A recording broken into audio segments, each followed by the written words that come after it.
Fala pessoal, tudo bem? A gente está aqui no quarto episódio do Bate-Papo de Valor para falar de um assunto super quente. Agora a gente está mês de abril, declaração de imposto de renda, mas também para falar de planejamento sucessório. E estou aqui com o mestre desse assunto, um grande amigo, o Campoy. O Campoy, ele é advogado da XP Private, sócio da XP, também trabalha junto com o time de Wealth da XP. E, cara, Campoy, obrigado por ter topado aqui em XP São Paulo para fazer essa conversa. Imagina, prazer, Zig, obrigado pelo convite participar aqui com vocês desse bate-papo. A gente tem bastante coisa para falar, né, Zig? Muitos assuntos. As regras mudaram, tem muita novidade para pessoa física, tanto do lado tributário quanto do lado sucessório.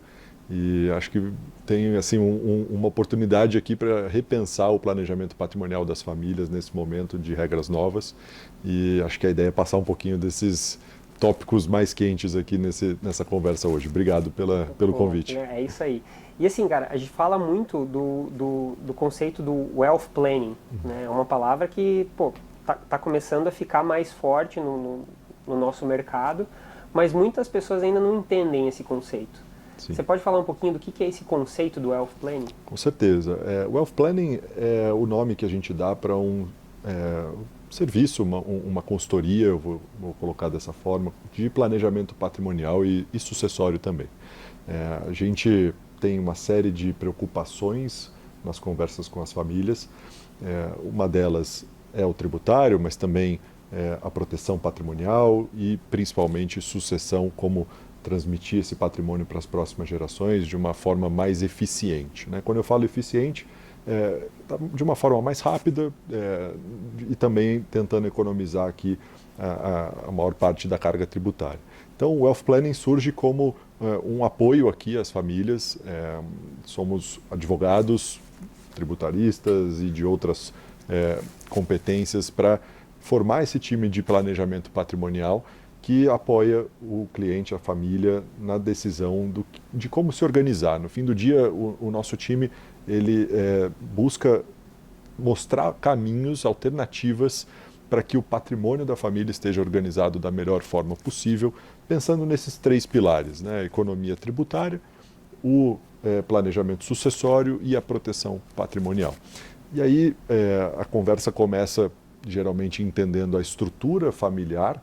Antes de falar de patrimônio, né, a gente precisa entender quem são as pessoas, quais os regimes de casamento ou de união estável, né, se existe ali um casamento, qual é o regime que aquele casal escolheu, comunhão parcial, separação total, se aquele casal tem filhos, se os filhos são menores ou maiores de 18 anos, onde se atinge ali a capacidade civil, onde moram essas pessoas, né, se essas pessoas moram no Brasil, em qual estado, qual município, ou se você já tem filhos morando no exterior.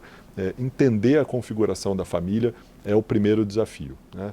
E o segundo, aí sim olhar o patrimônio, né? Se aquela família tem investimentos líquidos, investimentos ilíquidos, imóveis, empresas de controle familiar, no Brasil e no exterior. A partir disso, tendo esse diagnóstico, a gente vai conversar para tentar entender um pouquinho mais dos objetivos e preocupações de cada família. Aqui é onde não existe receita de bolo, né? Tem pessoas que já estão mais preocupadas com sucessão, tem pessoas que ainda não, estão mais preocupadas em encontrar uma eficiência fiscal no seu negócio, nos seus investimentos, nos imóveis, e aí a gente tem que começar a construir os caminhos. Então, o Wealth Planning é justamente ter essa visão holística da família, do patrimônio, aplicar as regras tributáveis, tributárias, regulatórias, para cada uma das classes de ativos e encontrar soluções. Então, dar ideias, mostrar caminhos para se organizar melhor. Será que os imóveis podem estar dentro de uma estrutura? Será que os seus investimentos ficam na pessoa física, ficam na pessoa jurídica, no Brasil, no exterior? Será que a gente pode falar de testamento, uma doação em vida, regimes de casamento? Enfim, é multidisciplinar, né? É pensar no patrimônio, pensar na família e como otimizar essa organização. Esse é o planejamento patrimonial. E é muito legal, né, Gabriel? Porque assim, quando a gente traz à tona esse assunto para as famílias, para os gestores, para os empresários, se confunde muito herança com sucessão. Uhum. E se confunde muito o planejamento sucessório como um todo com ferramentas de sucessão. Perfeito. E aí a pessoa acaba ancorando em algumas soluções que até atendem determinada fração do planejamento como um todo, mas não a totalidade. Né? Então, aqui, falando de bate-pronto, a gente tem a questão da holding. Né? Muitas pessoas acham que a holding é a solução para tudo. Com essas novas regras, a gente já sabe que não. Então, quais são essas etapas? E fala um pouco também, além do planejamento como um todo, essas ferramentas. Né?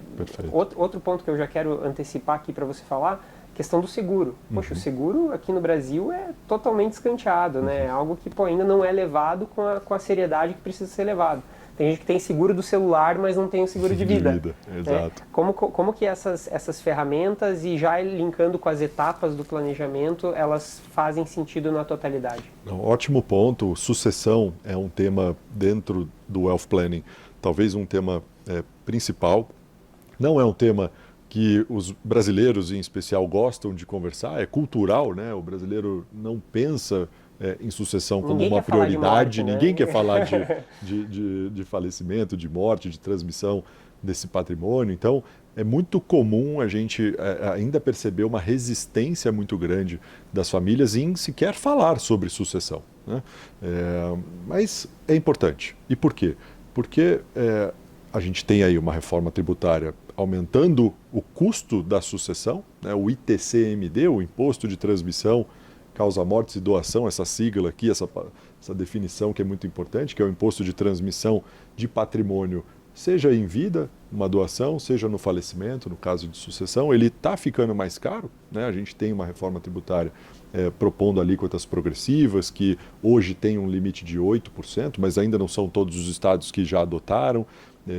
Tem discussões relativas aí à avaliação do patrimônio, né? Como avaliar os bens da família para justamente cobrar e pagar esse tal de ITCMD. Então essa avaliação ela está indo para um lado de valor de mercado efetivamente também.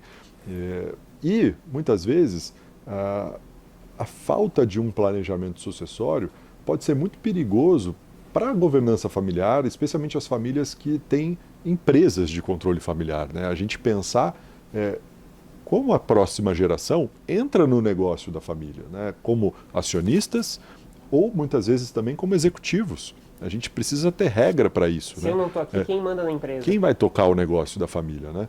É curioso, isso são dados estatísticos. Né? As empresas familiares no Brasil, elas dificilmente chegam na segunda ou na terceira geração, quase nunca na terceira geração.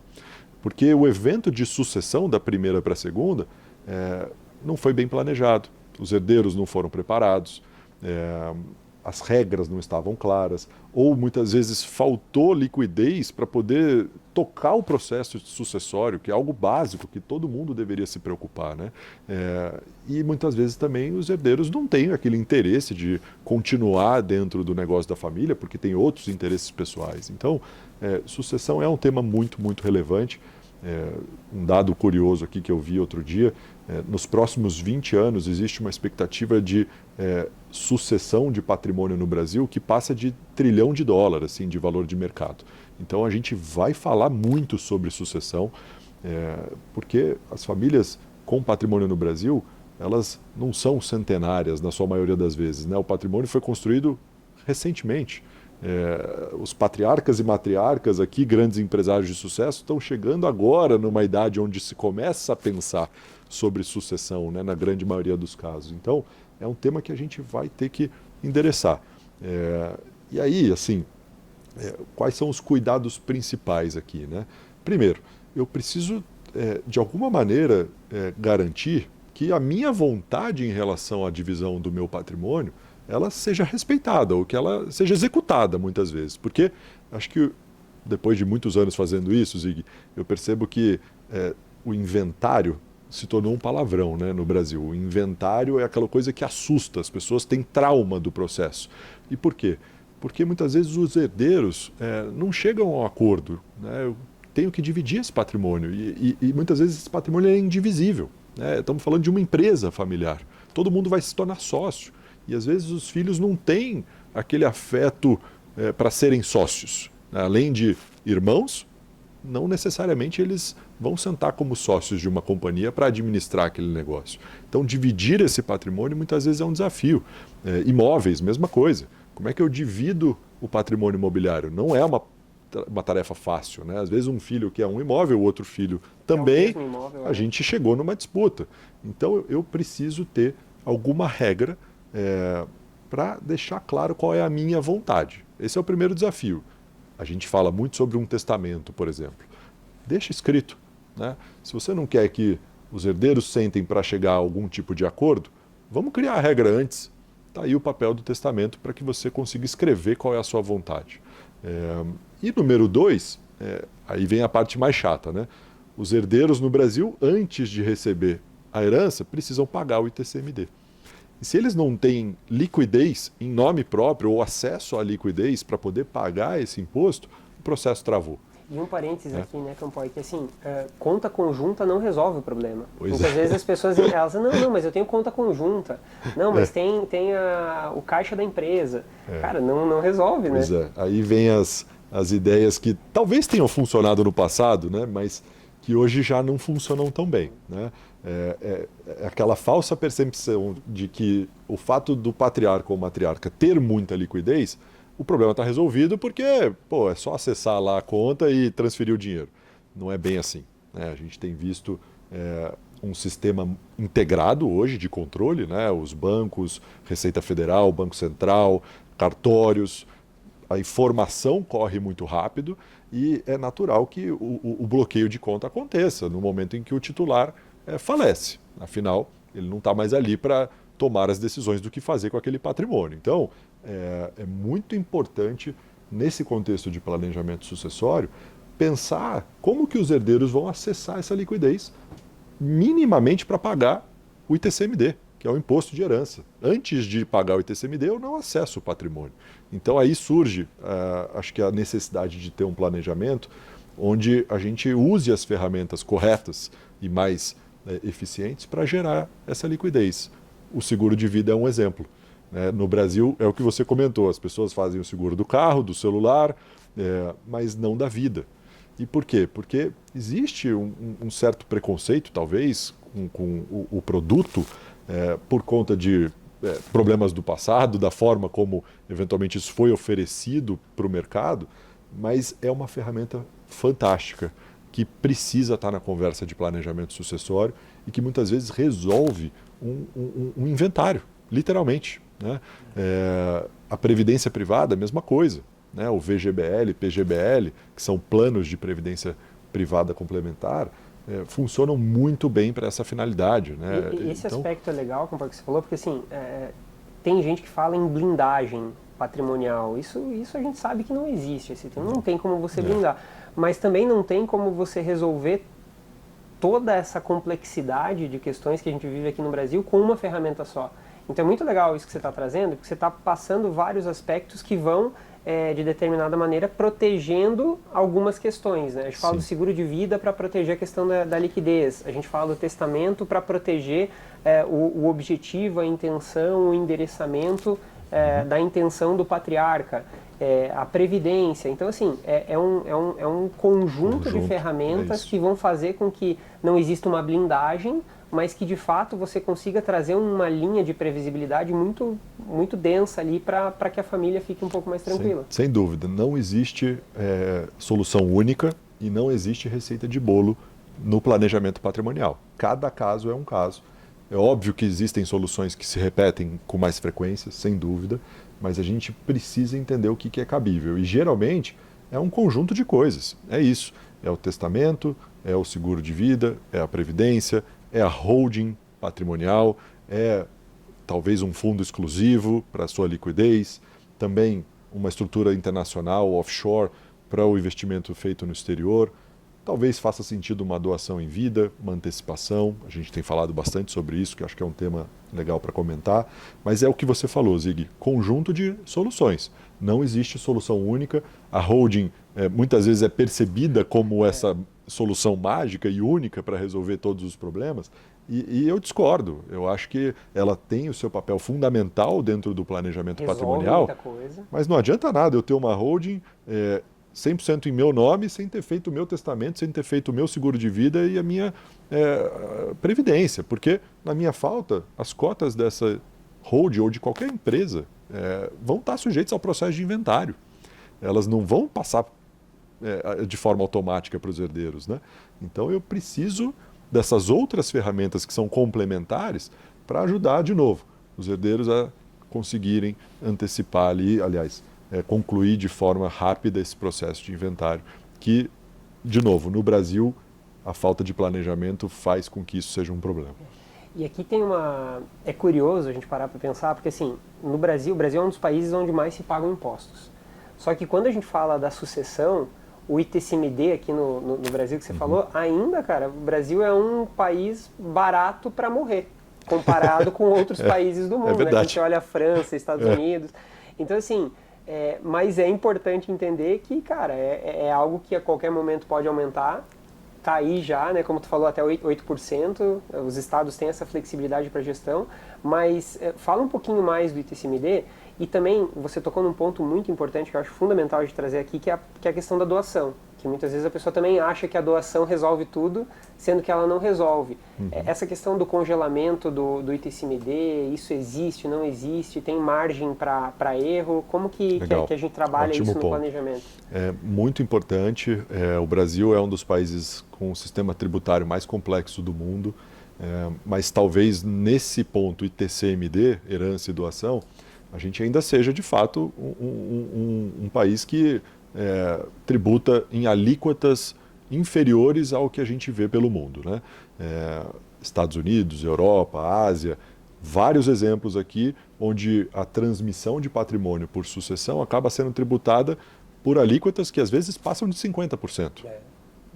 Claro, a tabela de cobrança é uma tabela progressiva, geralmente, os valores que estão sujeitos a essas alíquotas absurdas são valores maiores, mais expressivos, diferente do que a gente vê no Brasil, né? Aqui a alíquota ainda é uma alíquota relativamente menor, mas ela já se aplica para um valor muito inferior ao que a gente está acostumado a ver nos países desenvolvidos.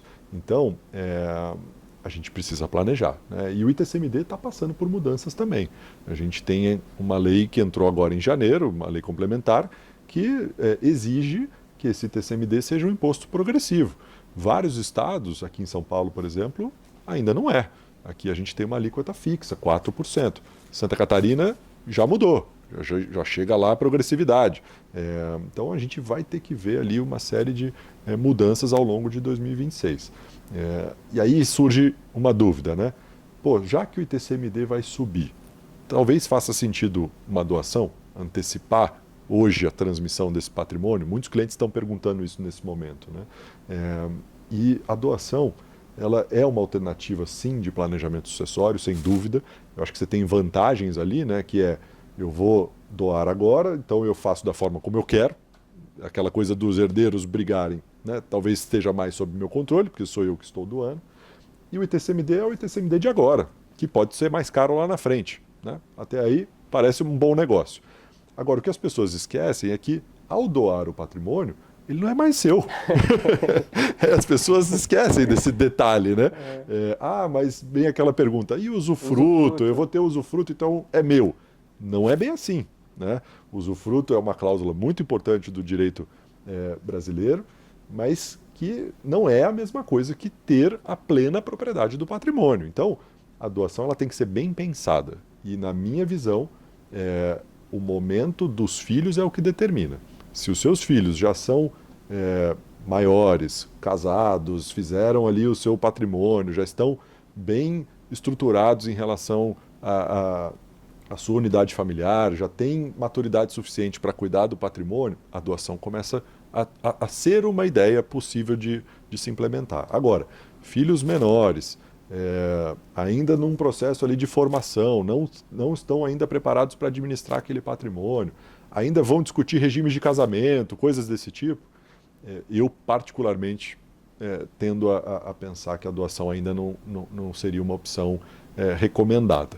Claro, casos a casos, e aí a gente precisa pensar o que fazer, né? Porque se esse TCMD vai subir e a doação ainda não funciona para mim, porque eu não quero perder controle do meu patrimônio, ou porque ainda não é hora para os meus filhos receberem, aí a gente precisa pensar que essa sucessão ficou mais cara lá na frente. Sim. Então, o ITCMD mais caro torna a necessidade de um planejamento sucessório neste momento agora, usando o testamento, usando o seguro de vida, a previdência privada, para reservar um bolso para que essa liquidez não fique presa no inventário.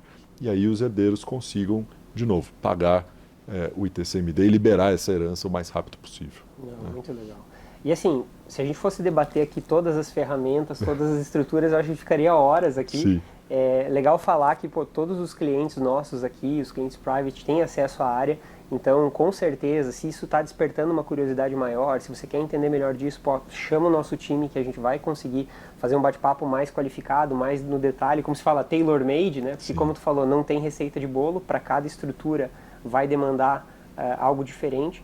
Mas para fechar, não tem como a gente não falar das mudanças para esse ano. Sim. E aí eu queria que, para fechar aqui, Campoy, você trouxesse quais são os principais pontos de atenção e de destaque para as mudanças tributárias que a gente está vendo no Brasil, principalmente em se tratando de dividendos, né? Que Perfeito. foi um impacto muito grande, né? É isso aí. Eu acho que, além do ITCMD, que a gente já comentou, e essas mudanças que estão vindo, o outro tema que preocupa bastante é a tributação de dividendos no Brasil. Dividendos foram isentos durante 30 anos, desde 95 que os dividendos eram isentos, e essa isenção acabou a partir desse ano. A gente tem aí uma tributação de dividendos no que supera ali o valor de R$50 mil por mês, né? E também a história do imposto de renda mínimo, né? Acho que essa é outra questão importante aí para a gente pensar, né? A pessoa física que se enquadra ali no conceito da lei vai estar sujeita ao teste do imposto mínimo, que é também um imposto relevante, né? A alíquota foi fixada de forma progressiva, mas chegando a 10% a alíquota do imposto mínimo, a gente vai ter que fazer conta, né? Então, a gente tem refletido muito aqui para os clientes, principalmente que recebem um fluxo de dividendos das suas empresas operacionais ou da sua holding patrimonial, que tem ali os aluguéis e que saem para a pessoa física na forma de dividendos, né? A gente vai ter que fazer o teste do imposto de renda mínimo, somando todas as rendas dessa pessoa, não só os dividendos, as aplicações financeiras, os aluguéis, eventualmente atividade rural, prolabore, investimentos no exterior. Então, é uma conta bem complexa para se chegar ao resultado do imposto mínimo. Quem não tiver acima de 10% de imposto efetivo, imposto de renda efetivo sobre a totalidade dos rendimentos, vai ter que fazer um complemento na entrega da declaração do ano de 2027 relativa a 2026. Então, é um teste importante, é uma regra que já está valendo, entrou em vigor agora em janeiro de 26 e vai ser um desafio aí ao longo do ano entender o seu impacto nas carteiras dos clientes, até para aqueles clientes que gostam muito de renda fixa, isentos, né? A gente tem olhado muito, né? Se os isentos ainda vão ter o seu papel de garantir 100% da isenção, ou se faz sentido a gente reenquadrar a carteira, buscando talvez ativos tributáveis que te ajudem a calcular o imposto mínimo, especialmente para aquele cliente que tem dividendo. Então, acho que esse é um assunto muito importante. Eu destacaria também a reforma do consumo, CBS, IBS, que é o IVA brasileiro, né, o Imposto sobre Consumo, que vai impactar o aluguel, o mercado imobiliário, né, as holdings patrimoniais vão ser impactadas pela troca do PIS e COFINS para o modelo do IVA, o CBS e IBS. A gente ainda não sabe exatamente como, porque isso está em regulamentação, mas acho que é um tema para acompanhar ao longo de 2026. E assuntos que a gente já discutiu bastante, mas que continuam gerando muita dúvida, a tributação de investimentos no exterior, né, a tributação das offshores, isso é de 2024, mas ainda traz bastante dúvida para os clientes, especialmente agora que estão começando a testar o mundo de investimentos no exterior, a dolarizar o patrimônio, que é um tema super relevante no aspecto de proteção patrimonial. É altamente necessário. Sem dúvida. E acho que fundos exclusivos, fundos de investimento, que também passaram por uma mudança de regra em 2024, né, com a entrada do Come Cotas para aqueles fundos familiares fechados.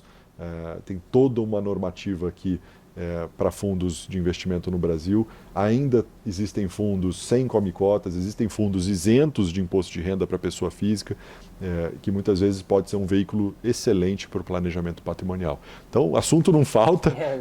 Acho que a gente vai ter que fazer outros episódios aí, gravar outros episódios para falar de cada um desses temas, né? Mas acho que o recado aqui é um bom momento para sentar e conversar, mesmo os clientes que já fizeram isso no passado. Revisitar. Mudam, né? É muito dinamismo, né? Eu acho que assim, esse ponto que o Campoy trouxe é fundamental. É muito importante que se tenha profissionais qualificados para ajudar na tomada de decisão, né? Eu reforço isso em todos os episódios aqui, né? Contador, advogado, médico, assessor de investimento, consultor. É muito importante que se tenha uma opinião qualificada para te ajudar na tomada de decisão. Então, queria agradecer, foi muito enriquecedora essa conversa, muito obrigado, já revisitou vários temas aqui super importantes. E para quem ficou até o final do bate-papo aqui, um último recado aí, Campoy. Eu acho que é isso, a gente precisa começar a falar, né? Eu sinto ainda que muitas pessoas não querem entrar no tema, seja por uma questão pessoal, seja por conflitos familiares. A gente tem muita experiência com esse tema e acho que tem coisas boas aqui, né? O deixar para amanhã, né? Deixar para depois, porque às vezes o foco está na empresa, está nos negócios. Eu acho que tem sido algo que a gente precisa revisitar, Zig. Eu tenho reforçado muito a importância de gastar um tempo aqui olhando a sua estrutura patrimonial, especialmente nesse momento que as regras mudaram, né? A gente deixar para amanhã pode ser algo que custe caro, né? Estamos deixando dinheiro na mesa. Então, é muito importante sentar e, como você comentou, com a ajuda de profissionais especialistas, todo o time Nipur, time XP Private Bank, a gente está aqui 100% à disposição para ajudar os nossos clientes, com um monte de coisa para falar e acho que, de novo, cada caso é um caso, não existe receita de bolo. Se o seu amigo, se o seu vizinho, se o seu primo fez algo, converse com a gente antes de fazer a mesma coisa, porque não necessariamente é a mesma solução, né? Então, continuo à disposição e obrigado pelo convite. Acho que é sempre um prazer conversar com você e poder passar esses recados para os nossos clientes. Eu que agradeço. Pessoal, espero que vocês tenham gostado. Fica aqui um monte de insights e de informações super relevantes. Um abraço e até o próximo episódio. Valeu!